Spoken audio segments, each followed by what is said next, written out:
Hello बच्चों। और देखिए हम कुछ क्वेश्चन आईआईटी के सॉल्व करना चाहते हैं। न्यूमेरिकल है आईआईटी के, जो 2000 आईआईटी 2003 पूछा गया था, और ये क्वेश्चन आईआईटी 2002 में पूछा गया था। इसको हम आप पढ़ लीजिए। पहले क्वेश्चन है, a metallic shell has a point charge q kept inside its cavity, which one of the following diagrams correctly represented the electric lines of forces।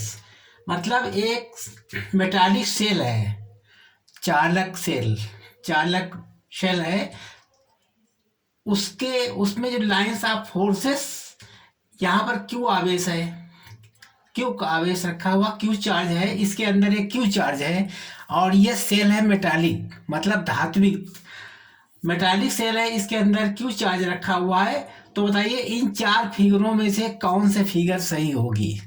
आपको ये पता लगाना है, इनमें ए बी सी डी इन चार में से कौन सही है। आप जानते हैं जो मेटालिक सेल होता है, उसके अंदर कहीं पर भी आवेश हो, कहीं पर भी चार्ज हो, वो चार्ज इसकी सरफेस पे पहुंच जाता है। मेटालिक शेल ये ऊपर लेयर में पहुंच जाता है, अंदर ई का मान 0 हो जाता है। इलेक्ट्रिक फील्ड इज 0, यहाँ पे भी इलेक्ट्रिक फील्ड 0 होगी, इलेक्ट्रिक फील्ड इसमें भी 0 होगी, इलेक्ट्रिक फील्ड इसमें भी 0 होगी, और सारा चार्ज इसके सरफेस पे पहुंच जाता है। मेटालिक सेल में इसके चार्ज सरफेस पहुंच जाता है। आप जानते हैं कि सरफेस के ऊपर जो इलेक्ट्रिक फील्ड होगी वो इसके ऊपर परपेंडिकुलर होगी, ठीक परपेंडिकुलर होगी।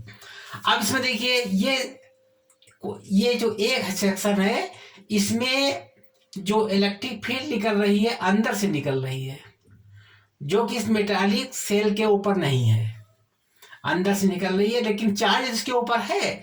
चित्र गलत बनाया गया, इसके अंदर से निकलती हुई दिखाई पड़ती है। ये क्वेश्चन ए गलत होगा। क्वेश्चन बी में देखिए क्या है, मेटालिक स्फीयर तो बना हुआ है, लेकिन इसके जो बाहर इलेक्ट्रिक फील्ड निकल रही है, इसकी कर्व पर परपेंडिकुलर नहीं है। ये परपेंडिकुलर नहीं है, ये परपेंडिकुलर नहीं है, ये परपेंडिकुलर, तो ये भी गलत होगा। ये भी हम गलत हो गया। परपेंडिकुलर होना चाहिए। जैसे मान लीजिए इसकी कोई कर्व है, इसके ऊपर ठीक 90 डिग्री का कोण होना चाहिए कर्व पर, परंतु इसमें 90 डिग्री नहीं है, यहाँ 90 डिग्री नहीं है, यहाँ 90 डिग्री नहीं है, और इसका जो यहाँ पर जो क्यू आवेश रखा हुआ है, तो उसके ऊपर लाइंस ऑफ फोर्सेस बनाई गई हैं, ये भी गलत है। इसके ऊपर आ जाता है, इसके ऊपर।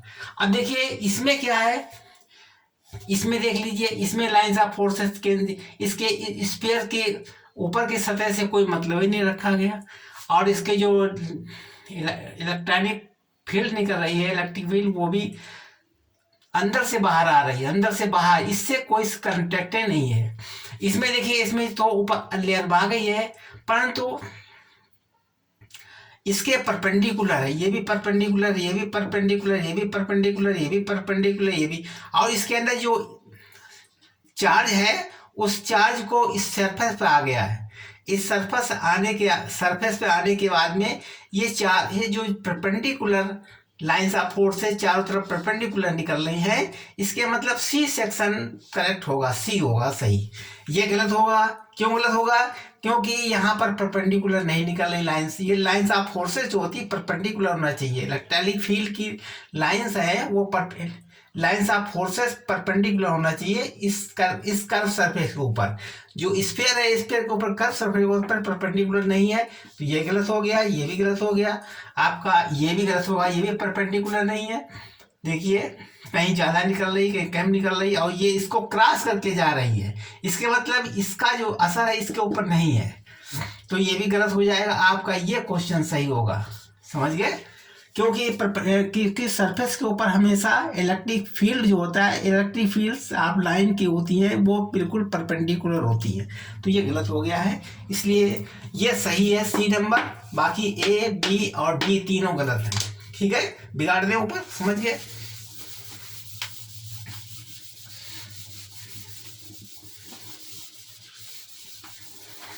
अगला क्वेश्चन है, two equal point charge are fixed at x बराबर माइनस ए एंड एक्स बराबर प्लस ए इन, हाँ, on the axis another point charge q is placed at the origin. The change in the electric potential energy of q when it is displaced by a small distance x along the x-axis in the approximately proportional to, इनमें a सही होगा या b सही होगा, c सही होगा, d, तीन में से कोई एक सही है। इसको आप कैसे निकालेंगे? देखिए, देखिए जिसे पहले बताया टू इक्वल पॉइंट, एक ये पॉइंट है, एक ये पॉइंट है, ये भी टू, ये भी क्यूब है, ये भी क्यूब है। Two equal point are fixed at x बराबर माइनस ए, यहाँ पर एक्स है, ये एक्स बराबर माइनस ए, यहाँ पर एक्स बराबर प्लस ए है, ये एक्स बराबर माइनस ए, यानी डिस्टेंस है माइनस ए। यहाँ ये मिडिल पॉइंट है, ये ओरिजिन है, एक्स बराबर माइनस ए, एक्स बराबर a. On the axis another point q यहाँ पर रखा हुआ है, कोई another q is placed at the origin पर रखा हुआ है। ये देखिए बाई एक्सिस है, बाई एक्सिस, और ये है हमारी एक्स एक्सिस, और इस पर ओरिजिन है, ये ओरिजिन यहाँ पर रखा हुआ है, हाँ origin. The change in the electric potential energy, इसकी इलेक्ट्रिक पोटेंशियल एनर्जी निकालना है इस पॉइंट की। इलेक्ट्रिक पोटेंशियल एनर्जी मान लीजिए U1 है, U1 बराबर हो जाएगा, इधर की पोटेंशियल एनर्जी निकाल लीजिए, इधर की पोटेंशियल एनर्जी इधर कितनी हो जाएगी, Q अपान 4 पाई एप्सिलॉन 0 अपान ए डिस्टेंस यहाँ से यहाँ तक हो गया, ठीक है। और यहाँ से यहाँ तक का एनर्जी निकालने पे माइनस चिन्ह नहीं लगेगा, प्लस अब इधर साइड में कितना हो जाएगा, क्यू अपान 4 पाई एप्सिलॉन 0 ए, ठीक है।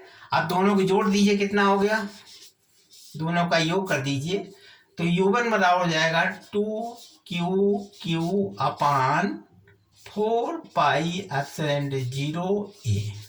ये क्यू बना गया, इक्वेशन नंबर 1 डाल दीजिए, ठीक है। अब इसके बाद में यही क्यू जो है, उसने कहा ये क्यू अपनी जगह सेट कर यस डिस्टेंस चला गया, मतलब यहाँ पहुंच जाएगा यस डिस्टेंस पर, तो इसका U2 ज्ञात कीजिए। जब इसको यहाँ से ले जाया गया तो U2 का मान कितना होगा। अब देखिए U2 बराबर हो जाएगा, यहाँ से यहाँ तक कितना हुआ, क्यू अपान ए प्लस यक्स, क्योंकि यहाँ से यहाँ तक यक्स है और इतना यक्स जुड़, यहाँ से यहाँ तक ए है, इतना यक्स जुड़ जाएगा, ए प्लस यक्स प्लस क्यू अपान, यानी के मान लीजिए इसको, के कांस्टेंट, के मान जैसे यहाँ पर के की वैल्यू होती है 1/4 पाई एप्सिलॉन 0, यहाँ पर लिख दीजिएगा ए माइनस यक्स, करेक्ट। अच्छा अब देखिए नीचे बिगाड़ दें, ठीक।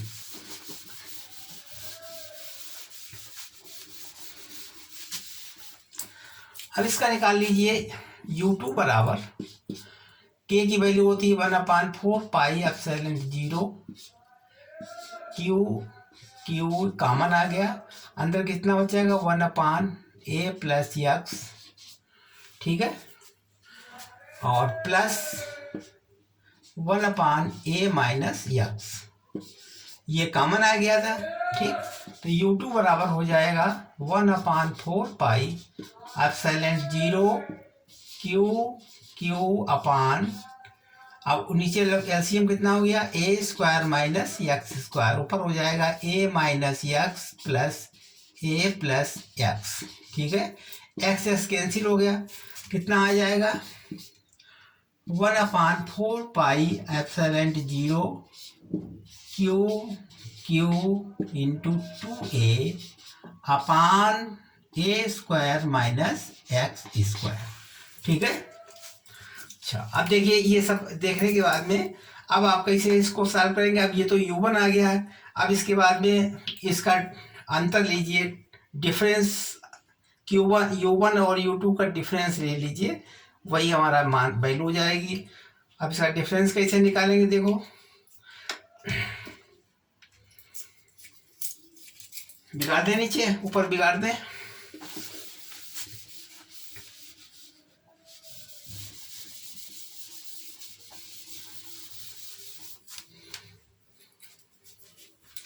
u1 बराबर था 1/u1 4 pi epsilon 0 2q upon a।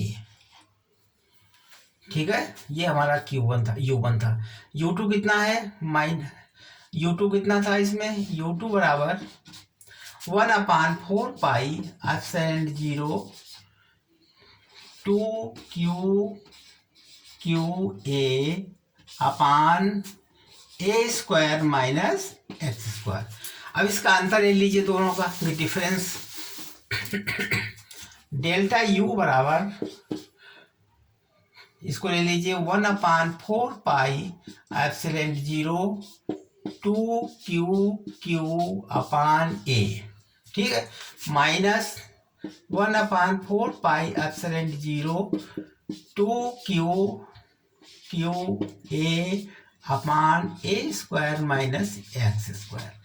अब डेल्टा u बराबर, इसमें कॉमन आ गया 1/4 पाई एप्सिलॉन 0 2q अपान 2q कॉमन आ गया, अपान a नहीं रहेगा। अब क्या अंदर बचेगा, 1/a माइनस इसमें कितना बचेगा, 2 कॉमन आ गया बाहर, a बचेगा केवल a upon a square minus x square. ठीक है, अब डेल्टा u बराबर 1/4 पाई एप्सिलॉन 0 2q। अब एलसीएम कितना रहेगा इसमें, एलसीएम रहेगा a square minus x square. इसको इसके भाग दिया, यहाँ आ जाएगा a square minus x square minus a square. अब a स्क्वायर कैंसिल, तो डेल्टा u कितना हो जाएगा, minus 1/4 pi epsilon 0 2q into x square upon a square minus x square. ठीक है, अब देखिए इसमें x is very less than a, तो यहाँ एक्स स्क्वायर हटा देंगे तो क्या बनेगा, 1/4 पाई एप्सिलॉन 0 और 2q into x square upon, यहाँ पर a स्क्वायर हट जाएगा तो a क्यूब हो गया। अब इसका मतलब delta u is proportional to x cube, ये इसका आंसर हो गया। एक्स क्यूब ये कांस्टेंट हो गया, इतना हिस्सा कांस्टेंट हो गया तो ये प्रोपोर्शनल हो गया। इसके मतलब C सही है, C इज करेक्ट।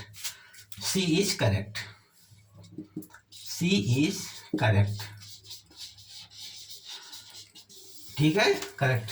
धन्यवाद, इसको आप अच्छी तरीके से समझ लीजिए और जो है हमको हमारे चैनल को सब्सक्राइब कीजिए और देखिए किस तरीके से हमने इसको लगा दिया है और आप इसको देखिए ध्यान से।